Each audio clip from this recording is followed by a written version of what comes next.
지금의 시대는 일곱 인 중에 여섯 번째 인이 개봉된 그런 시대에 우리가 지금 살고 있다라고 말씀을 드렸습니다. 계시록 6장에서 시대적으로 하나님이 이렇게 어떻게 인을 떼시며 역사를 주도해 가시고 이끌어 가시는가를 이 말씀을 통해 우리가 확인해 봤어요. 그런데 이 말씀이 사도 요한에게 환상으로 보여진 그대로 지금 현재 이루어져 가고 있다는 것을 우리가 이 말씀을 통해서 확인해 볼 수가 있었습니다. 그리고는 이 6장 말씀에서 마지막에 이 환난 가운데 설 수 있는 자가 과연 누가 있겠느냐라고 말씀을 하시면서 7장 말씀으로 이제 넘어가면서 그들이 누구냐, 그 설 수 있는 자는 있겠느냐, 없다라는 뜻이에요. 그런데 있다라는 거예요. 하나님의 진노 아래 설 수 있는 사람이 없는데, 그런데 하나님께서 가려놓은 사람들이 있더라는 거예요. 그 가려놓은 사람들이 뭐냐, 바로 14만 4천이라는 거예요. 그러면 이 14만 4천이라는 것은 뭐냐, 바로 이스라엘의 12지파가 12지파를 의미하는 거예요. 그래서 12를 의미하죠. 그리고 우리 예수님의 12제자가 또 12제자 12를 의미하죠. 그래서 12 곱하기 12를 하면 14만 4천이 나오는 거예요. 그래서 유대인들은 하나님이 선택한 민족들이에요. 그리고 유대 민족 외에 예수 그리스도로 인해서 또 그 은혜 가운데 들어온 또 무리들이 있어요. 그 무리들이 바로 12제자들에 의해서 이방인, 오늘 우리 이방인들이 구원받은 자들의 숫자예요. 그래서 12제자들에 의해서 만들어진 숫자, 12지파에 의해서 만들어진 숫자, 이렇게 해서 14만 4천 명, 즉 하나님의 사람들이 오늘날로 말하면 교회다라는 것. 그래서 이 14만 4천 명의 숫자의 의미는 바로 지금의 교회들을 의미하는 겁니다. 근데 유대인들 가운데서도 교회들이 있습니다. 그리고 이방인들 중에서도 교회들이 있어요. 그러니까 예수 그리스도가 십자가에 죽으시고, 십자가의 대속의 제물로 죽으시고 3일 만에 성경대로 부활하시고 하나님 보좌 우편으로 앉으신 그 순간부터 이 유대인과 이 이방인의 이 관계는 다 깨진 거예요. 그래서 하나님의 은혜 안에서 모두가 다 하나님의 몸된 교회된 자로 살아가는 그들이 바로 14만 4천 명이라는 그 숫자의 단결 속으로 들어와 있는 것이다. 그래서 그 숫자의 의미가 무엇인가를 의미적인 분석, 이것이 굉장히 중요한 거예요. 그래서 성경을 어떤 의미로 분석을 해서 답을 찾아내느냐, 이게 굉장히 중요한 거거든요. 성경은 그대로 성경대로 해석을 해야 되는 거예요. 그래서 다시 말씀을 드리면은 이 6번째 인이 지금 이제 개봉이 된 시대거든요. 어제 그제 그 뉴스를 보니까 이 대서양을 빙 둘러서 스페인에서부터 이탈리아, 그리고 이쪽 이제 소아시아 반도, 그리고 터키 쪽으로 해서 이스라엘 쪽으로 해가지고 모나코, 아프리카 위에 모나코 쪽으로 한 바퀴 이렇게 지중해가 돌거든요. 그 지중해 사이로 해가지고 불이 났어요. 불이 나 있는데 불타고 있는 거예요. 지중해가 전부 다 스페인에서부터 그 해안선을 불러가지고 다 불이 타고 있어요. 그래가지고 유럽 일대 지중해가 불타고 있다, 이런 상태에 있거든요.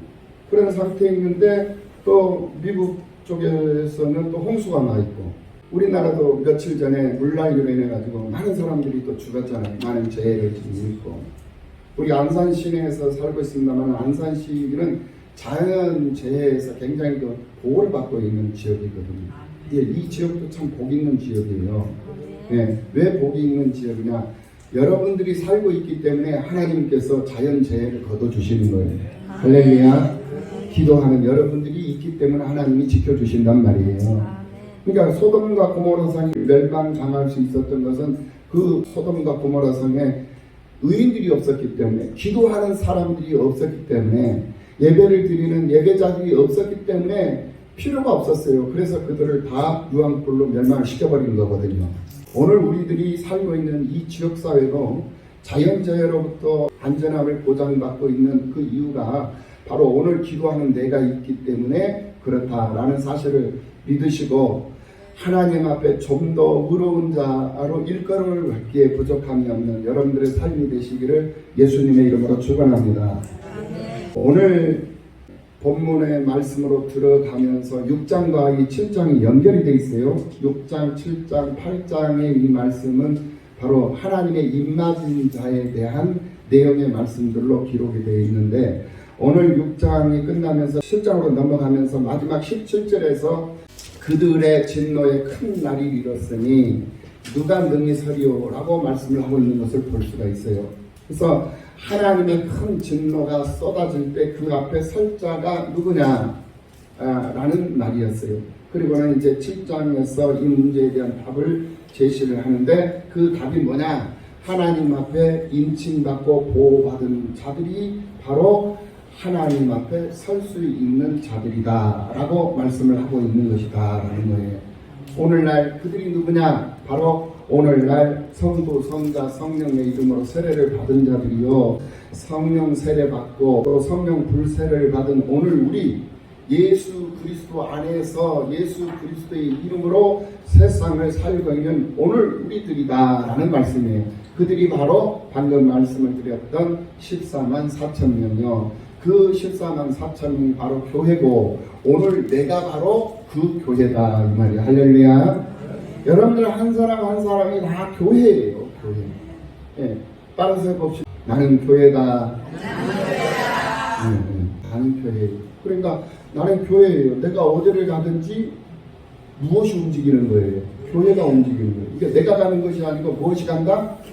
교회가 가는 거예요. 교회가 가는 거예요. 그러니까 교회는 뭐예요? 살리는 거잖아요. 세우는 것이고 품어주는 것이고 이해해주고 또 높여주고 인정해주고 존중해주고 존경해주고 박수 쳐주고 섬겨주고, 이게 교회의 역할 아니겠습니까? 그러니까 내가 교회야. 내가 가정에 있으면 내 가정이 교회가 되는 거예요. 내가 직장에 있으면 그 직장이 교회가 되는 것이고, 내가 사업장에 있으면 그 사업장이 교회가 되는 것이고. 그래서 무슨 일이든지 교회로서의 이 본질을 망각하면 안 되는 거예요. 이것을 지금 현재 이 계시록을 통해서 우리에게 계속적으로 강조를 해주고 있잖아요. 요한계시록 1장에서 보고 듣고 지키는 자가 복이 있다 하면서 2장에서 7교회, 3장까지 7교회의 모습을 보여주시면서 그 교회의 모습이 오늘을 살고 있는 우리들의 모습이다. 이렇게 하나님께서 보여주시고는 딱 천상 예배, 그리고는 천상 예배가 끝나니까 바로 일곱인의 그 세계의 역사를 보여주시면서 이 역사의 시대가 바로 교회가 지배하는 시대고 교회가 흘러온 그 시대적 상황들을 우리들에게 딱 설명을 해주고 보여주면서 지금의 교회의 시대가 6번째 이미 떼어진 시대다. 이렇게 확증을 시켜주고는 7장으로 딱 넘어서 하나님 앞에 설 수 있는 자들이 14만 4천 명인데 그들이 누구냐? 바로 믿음 안에서 하나님의 인치심을 받고 교회 안에서 보호를 받고 교회 안에서 믿음 생활하고 있는 오늘 우리들이다 라고 정리를 해주고 있는 것이 오늘 요한계시록 1장에서부터 7장까지의 내용의 말씀이었다는 거예요. 그래서 오늘 본문 1절에서 네 천사, 네 모퉁이에 네 천사가 서서 무엇을 하고 있습니까? 바람을 붙잡고 있어요. 바람. 근데 이 바람은 이 세상을 황폐하게 하고 이 땅을 황폐하게 하고 심판을 일으키는 전쟁을 상징하는 것임을 에레미야서 49장 36절에서 말씀을 해주고 있는 것을 볼 수가 있어요. 그래서 여기서 이 말하는 이 바람은 네 천사에게 그 임의적으로 바람을 불지 못하도록 네 천사가 그 바람을 붙잡고 그 바람으로 하여금 땅에도 불지 못하고 바다에도 불지 못하고 각종 나무에게도 불지 못하도록 천사가 붙잡고 있는 것을 볼 수가 있어요. 바람은 환란을 의미한다라고 했습니다. 환란. 그리고 땅은 무엇을 의미하느냐? 땅은 불신앙의 영역입니다. 세상, 불신앙, 신앙이 없는 세계, 믿지 않는 세상 사람들, 믿지 않는 세계를 말하는 거예요. 땅에, 이 세계는. 그리고 바다는 믿음으로 사는 믿음의 세계인데 믿음의 세계 안에 들어와 있는 사람들 중에도 아직 구별되지 않는 사람들이 있어요.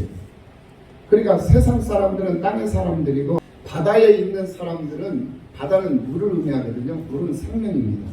예, 바다에 의해서 나는 것은 소금이잖아요. 소금은 또 생명을 의미하는 거거든요. 그러니까 생명이라는 것은 하나님 앞에 생명을 얻은 사람들이에요. 그런데 즉 믿음의 세계 속에서 믿음으로 살아가는 사람들이다라는 거예요. 그런데 아직 믿음으로 사는 사람들 중에도 아직 구별되지 않은 사람들이 있다는 거예요. 지금 그 얘기예요. 그리고는 나무가 있는데 이 각종 나무에게도 불지 못하도록 했는데 이 나무는 뭐냐면은 믿음을 가지고 있지만은 믿음으로 세상을 살고는 있지만은 아직 믿음의 뿌리를 내리지 못한 사람들이 아직 믿음의 뿌리를 내리지 못한 그런 사람들을 의미하고 있다라는 것. 그리고 오늘 본문 3절 4절에서 하나님의 종들의 이마에 인치기까지 세상 나라나 세상에 있는 믿지 않는 사람이라 할지라도 아직은 해하지 말라라고 말씀을 하고 있는 것을 볼 수가 있어요. 이게 뭐냐? 땅의 사람들도 아직 해하지 말고 그들은 놔둬라. 믿음의 세계 안에서 믿음으로 산다 하지만은 아직 구별이 되지 못한 그런 모습으로 믿음 생활을 하는 그 사람들도 해하지 말고 내버려둬라. 아직 믿음의 뿌리를 제대로 내리지 못한 그 사람들도 얘기하지 말고 뭐라 나 탓하지 말고 그냥 내버려두라는 거예요. 아직 때가 이르지 아니하였으니 그대로 내버려두라는 거예요. 그것을 지금 우리에게 다시 계속적으로 강조하면서 말씀을 하고 있는 거예요. 여기서 말하는 인이라는 것은 도장을 의미하는 거예요. 인을 쳤다라는 것은 도장을 쳤다, 도장을 찍었다라는 거거든요. 여러분들 우리가 집을 사가지고 그 집을 내 소유로 등기 이전을 하잖아요. 그러면 등기 이전을 하기 위해서는 도장을 찍잖아요. 도장을 찍습니다. 내 인감 도장을 찍는다는. 우리가 출생신고를 하고 혼인신고를 할 때도 도장을 찍어요. 예. 그것이 바로 증서가 되기 때문에 그렇다라는 거예요. 그런데 하나님께서는 하나님의 인, 하나님의 그 도장을 가지고 당신의 사람들이 이마에 도장을 찍는다라고 말씀을 했어요. 이것은 당신의 사람들을 찾겠다라는 것이고 당신의 사람들을 지키겠다라는 것이고 당신의 사람들이다라고 많은 이 세상 사람 살아있는 이 대상들에게 그것을 확증하기 위한 하나님의 작품이에요. 그러니까 알복을 찾겠다라는 것이고 하나님의 사람을 찾겠다라는 거예요. 그러니까 애굽의 고센 땅에서 6월절 어린 양의 피를 문설주에 바른 집은 장자가 죽어가는 그런 재앙이 그 집을 넘어설 수 있는, 재앙에서 피할 수 있는, 가릴 수 있는 그런 하나님의 은혜를 입고 살았었거든요. 어두움 속 두려움과 죽음이라는 공포가 그 어린 양의 피를 바른 그 집은 뛰어넘어갔다라는 거예요. 네. 그래서 그 죽음의 재앙을 이겨낼 수 있었고 벗어날 수 있었다라는 그런 사실을 우리가 출애굽 이전에 애굽의 그 이스라엘 백성들의 그 삶을 통해서 우리가 확인해 볼 수가 있지 않습니까?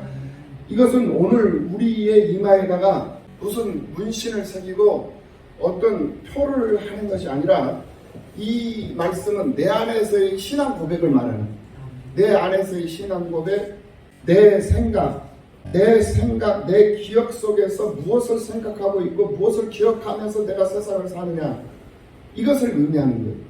그러니까 우리는 세상 살면서 오직 내가 기억하고 있는 것은 예수 그리스도의 대속의 은혜를 기억하는 것이고 예수님의 부활이 내 부활이라는 부활 소망을 가지고 세상을 사는 것을 기억하는 것이고 그것을 생각하면서 세상을 사는 그 사람이 바로 인침받은 사람의 삶이다라는 거예요. 할렐루야. 마음속에 무엇을 품고 사느냐? 바로 예수 그리스도의 은혜를 품고 사는 그 삶, 그 사람의 그 삶, 예수 그리스도와 늘 함께하고 있는 삶, 그 삶을 바로 인침받은 자의 삶이다 라고 우리가 말할 수 있다라는 거예요. 오늘 주일인데 꼭 내가 교회를 가야 하나? 꼭 내가 교회를 가야 하는가? 하는 그런 인생들이 많이 있어요. 이런 분들은 아직도 예수를 믿는 믿음의 사람들이라 할지라도 아직도 세상 문화권 속에서 벗어나지 못한 사람이라고 말할 수 있는 거예요. 그러니까 무엇을 생각하고 사느냐에 따라서 이 사람이 인침을 받은 사람인가 예수 그리스도 안에 있는 사람인가를 우리가 판단해보고 구별해 볼 수 있다는 거예요. 주일이 되면 생각할 것이 없어요. 주일이 되면 무조건이에요. 조건이 무슨 필요가 없는 거예요. 상황이 핑계 될 수 없는 거예요. 어떤 상황, 어떤 조건에 놓여 있어도 주일이 되면 주님이 맡겨주신 몸된 제단에 들어가서 예배자로 이 하루를 보내는 것이 내 삶이요, 내 모습이 되어야 된다는 거예요. 이렇게 내가 이런 상황이 있는데 내가 교회 가야 되나 말아야 되나, 이거 어떻게 해야 되지? 목사님한테 전화 드려서 죄송하다고 얘기해야 되나 말아야 되나? 그러면서 쭈삣쭈삣 하다가 그냥 하루 지나가 버린다. 이런 정말 안타까운 이런 인생들이 아직도 이 믿음의 세계 속에서 존재하고 있는 사람들 중에도 아직도 많이 있다라는 거예요. 오늘 예수를 믿는 오늘 우리 나눔과 성경교회 성도들 중에도 이런 사람들이 없다라고 보장할 수 없어요. 있어요. 누구인지는 내가 모르지만은 그런 분들이 있단 말입니다. 그렇기 때문에 주일날 이 예배를 드려야 하는 이 예배 시간에도 그 자리에, 자기 자리에 없는 거예요. 왜? 날씨가 덥고 지금 휴가 기간이잖아요. 얼마나 많은 사람들이 다 휴가철에, 지금 요즘처럼 휴가 떠난 사람들은 미련한 사람이라고 많은 생각을 합니다. 왜 미련한 사람들이냐? 얼마나 더워요. 지금 37도 막 38도, 40도를 육박하고 있어요. 이 찜통인데 더위 먹으러 다니는 거야, 더위 먹. 네. 이런 날에는 요즘에 얼마나 환경이 좋고 시설이 좋습니까? 집에서 에어컨 다 틀어놓고, 에어컨 바람 쐬면서 수박 먹으면서 TV 보는 것이 최고로 좋고, 이것을 가서 홈캉스라고 해요. 홈캉스. 홈캉스. 바캉스 하지 말고 홈캉스 하라는 거, 홈캉스. 집에서. 그리고 주일날 교회 나가면 우리 교회는 얼마나 에어컨 시설 그냥 천장에서 에어컨 바람이 그냥 빵빵하게 그냥 사방에서 나오지. 얼마나 시원합니까? 우리 권사님들은 추워가지고 저 한쪽으로 그냥 그 담요 뒤집어 써가지고 있지만은 다른 분들은 막 시원시원하잖아요.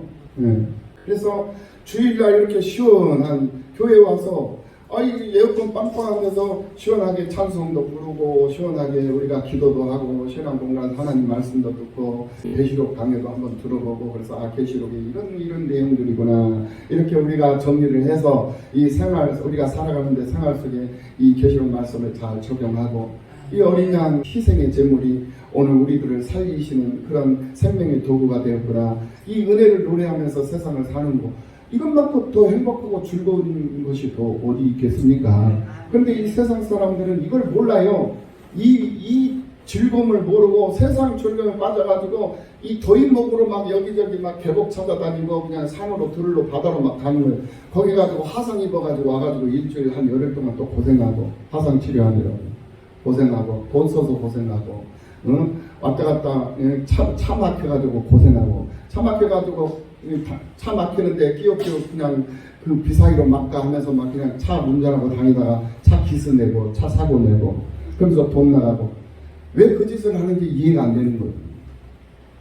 이런 휴가철에는 옛날에는 에어컨 시설도 없었고 문화 시설이 없었기 때문에 물 찾아서, 그늘 찾아서, 계곡 찾아서, 바다 찾아서 그래서 나갔어요, 옛날에는. 근데 지금은 나가면 개고생이라니까, 지금은.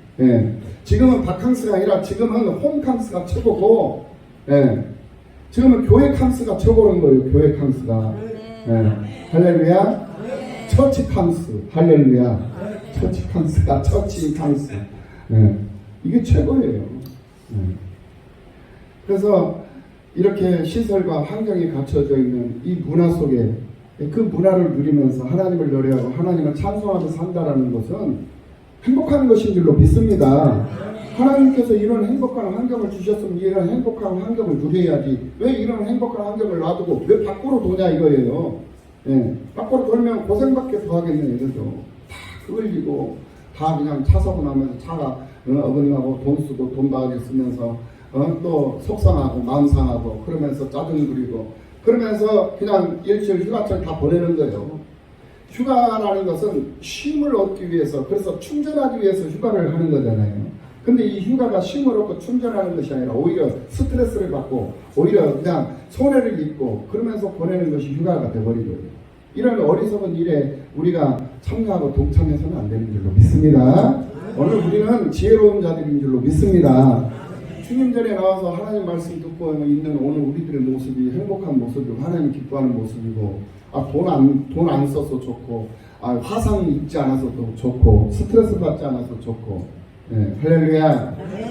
또 하나님의 생명의 말씀 들어서 좋고, 말씀에 비춰서 내 자신을 돌아볼 수 있어서 좋고, 하나님의 세계라는 것은 하나님이 없이는 살 수 없다라는 그런 너와 나의 고백이 하나님 나라에 상달이 되는 것, 그것이 바로 하나님의 세계예요. 할렐루야. 그 하나님의 세계에 오늘 우리들이 들어와 있는 거예요.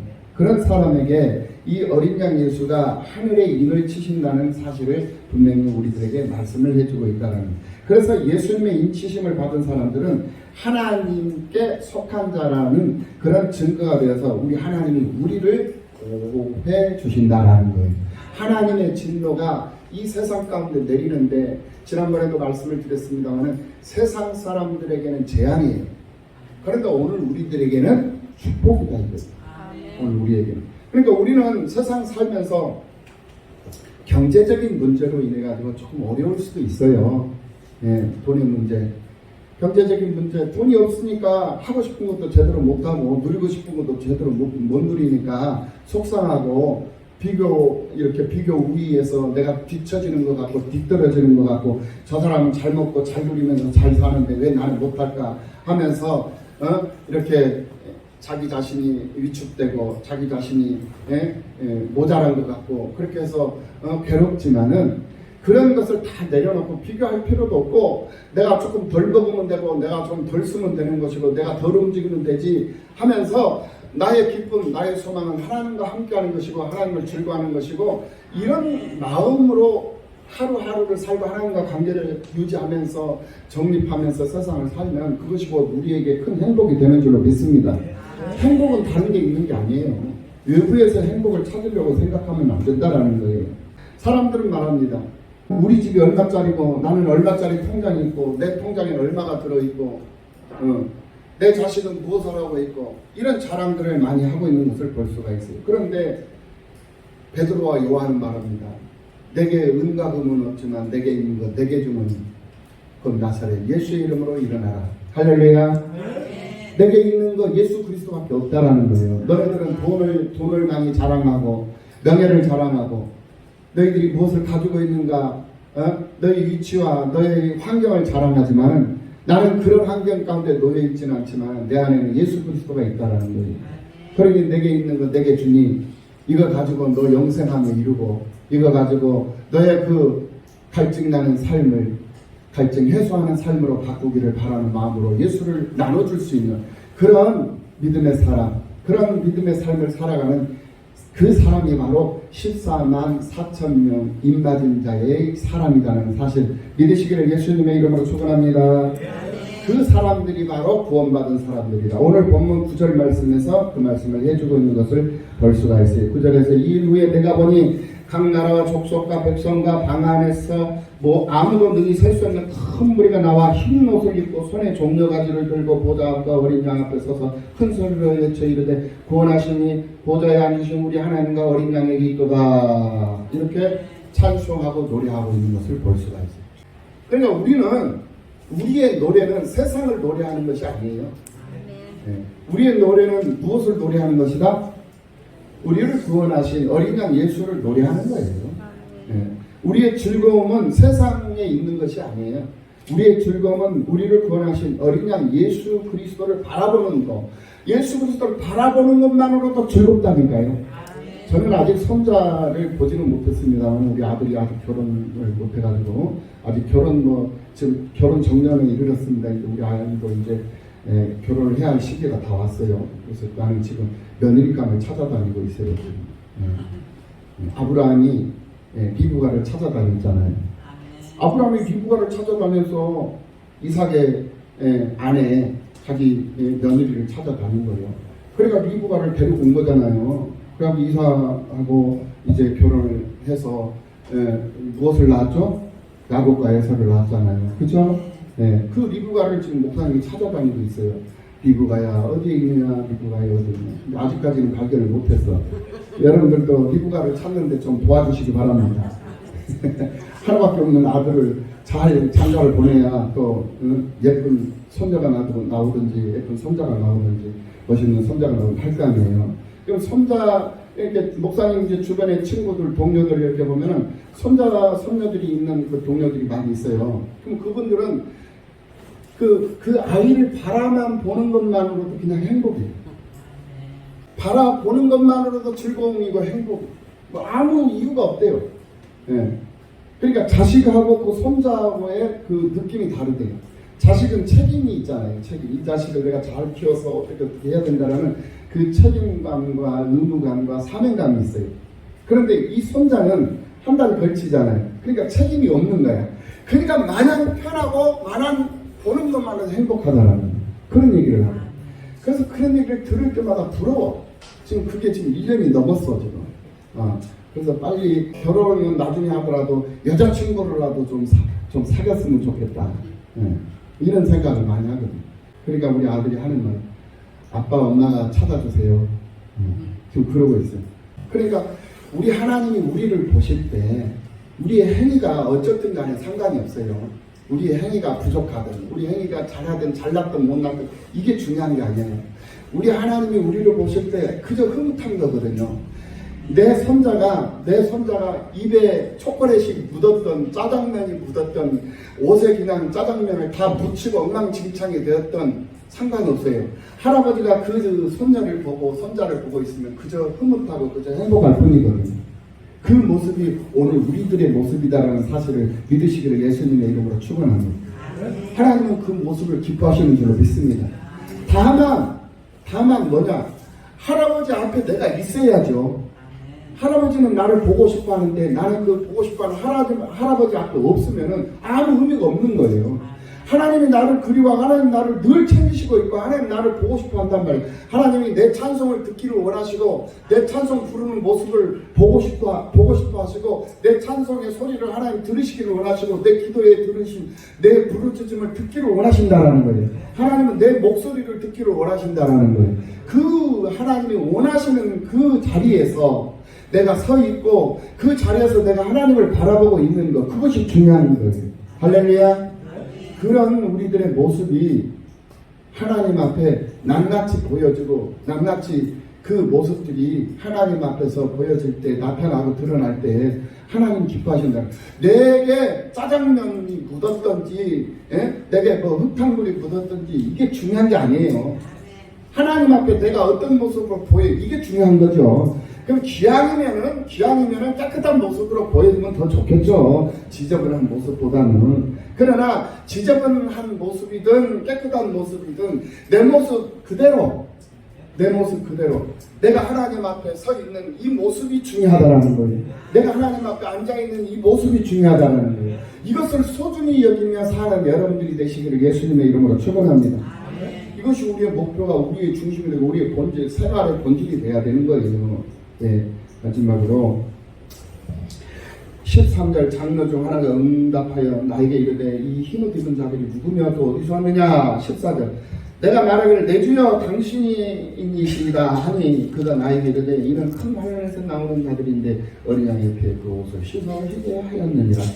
어린 양의 피에다가 그 옷을 씻어서 흰옷이 되게 했다라는 거예요. 그러니까 오늘 우리들에게 흰옷을 입혀주셨어요. 그 흰옷은 의로운 옷이잖아요. 하나님께서 우리에게 의로운 옷을 입혀주셨어. 근데 의로운 옷을 입고 살다 보면 이 세상 더러운 것들 때문에 때를 묻어요. 더러운 것들이 흰옷에 묻는단 말입니다. 그러면 더러운 것들이 흰옷에 묻으면 어떻게 해야 되냐? 흰옷을 벗어서 빨아야 돼.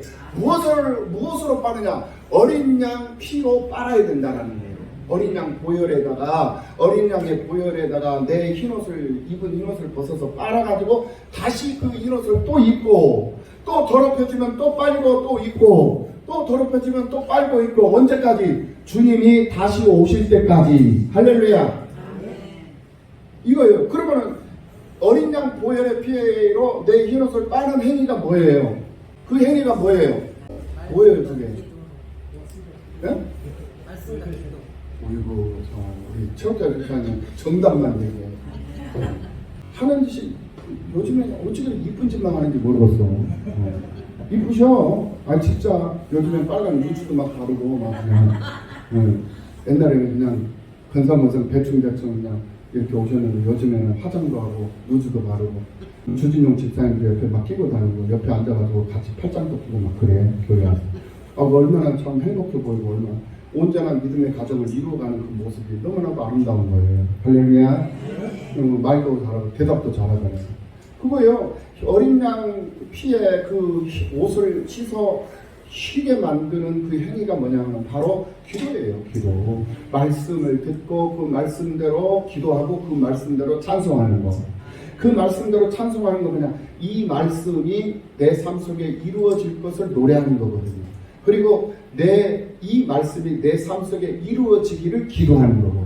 이제 우리의 기도는 말씀이 이루어지기를 바라며 소망하며 응답되어지기를 간구하며 기도하는 것, 부르짖으며 간구하며 간절함으로 소망하며 사는 이것이 바로 우리의 기도가 되는 거고. 그러니까 말씀에 근거된 기도예요.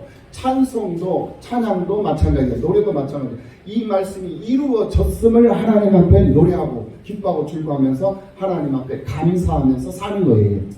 이것이 14만 4천명 입맞은 자들의 주님 오실 때까지의 삶의 모습이다. 생활의 모습이다. 할렐루야. 네, 그것을 말씀해 주고 있다. 그러면서 히가느냐 16절 봅니다. 그들이 다시는 줄이도 아니하며 목마르지도 아니하고 해나 아무 뜨거운 기운을 상하지도 아니하고 이는 보좌 가운데 계신 어린 양이 그들의 목자가 되사 생명수 샘으로 인도하시고 하나님께서 그들의 눈에 모든 눈물을 씻어 주실 것이니라. 할렐루야. 그러니까 14만 4천 명은 누구다? 바로 예수를 믿는 믿음의 사람들이다. 할렐루야. 그 믿음의 사람들을 하나님의 진노에서 하나님은 가려주신다. 네. 보호하신단 말이에요.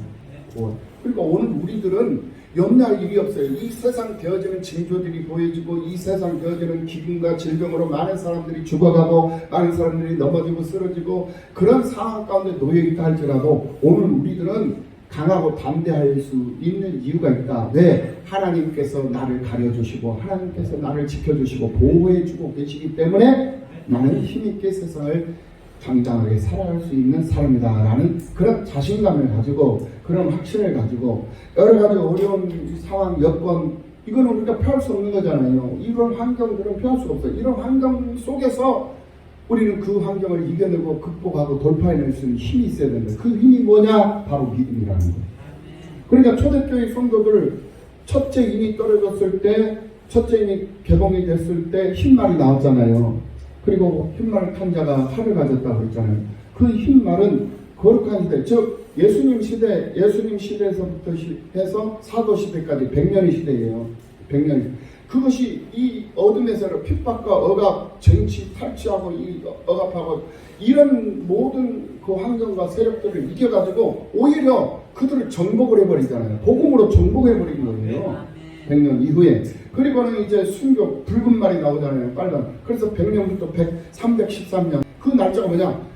콘스탄티노 황제에 의해서 밀려난 침략, 콘스탄티노 황제에 의해 가지고 기독교가 이제 공식 이제 종교로 인정을 받는 그런 그 날이 313년이었잖아요. 그리고 313년에서부터 538년이면 538년이 무슨 날이냐면은 이거 있어요. 그 전에는 안식일을 지켰어요. 안식일을 지켰는데 538년에 안식일을 지키는 것이 아니라 주일을 지키게 된 거예요. 이 주일 성수가 그때 바뀌어진 거예요. 538년에. 네. 그래서 313년 기독교 종교가 공식으로 공포가 되고 538년 안식일을 지키던 그 행위가 이제는 주일 성수로 이제 바뀌는 그 행위로 바뀌어지는 그 기간, 이 기간이 어떤 기간이냐면 바로 박해의 기간, 박해 시대, 순교, 피를 흘리는 시대였다. 순교자들이 그 다음에 암흑 시대가 와요. 538년에서부터 1517년 종교개혁 시대 때까지. 예. 그리고 종교개혁이 일어나가지고 1798년 이 1798년이 바로 어떤 데는 포르투갈을 중심으로 해가지고 온 세계가 그때 또 이 불과 기근과 재난으로 아주 멸망하는 그런 시기가 있었어요. 그 시기까지의 시기가 바로 개혁의 시대예요. 그 이후로 지금까지 이 시대가 바로 이제 종말의 시대, 재림의 시대예요. 그래서 재림이 지금 곧 임박해 있다. 예. 그러니까 이 재림은 어떤 방식으로 재림이 올지는 몰라요. 핵무기가 터져가지고 핵전쟁이 일어나 핵무기가 터져서 이 세상에 이 지구가 다 박살이 나면서 주님이 오실지, 예? 아니면 핵무기하고 상관없이 주님이 그냥 고요 가운데서 이렇게 주님이 오실지, 이거는 우리가 알 수가 없는 거예요. 어떤 방식으로 주님이 오실지는 몰라요. 그런데 주님이 오시는 목적이 뭐냐? 회복이에요, 회복. 우리를 회복시키기 위해서 주님이 오신다니까요. 예. 그것만 알고 있으면 돼요. 그럼 우리의 회복은 뭐예요? 우리가 에덴 동산에서 살던 그 생활이 선악과를 알게 하는 나무의 과실을 먹음으로 말미암아서 지금 깨져버린 거 아니에요. 그 깨진 에덴을 주님께서 회복시키기로 오셔서 회복을 시켜가지고 주님과 함께 1000년 동안 이루지 못한 그 왕국을 다시 누리게 만드시는 거예요. 그걸 누리도록 하시기 위해서 오시는 거예요. 그리고 1000년 왕국이 끝나면은 영원 천국으로 이제 들어가는 거예요. 영원 천국으로 들어가서 거기서 뭐라냐? 거기서 예배자로 사는 거라니까. 이게 천국에서도 예배자, 이 세상에서도 예배자. 에덴 동산에 회복이 돼서 에덴 동산 1000년 동안 왕도로 타면서 왕국에서도 예배자. 모든 것이 예배자예요.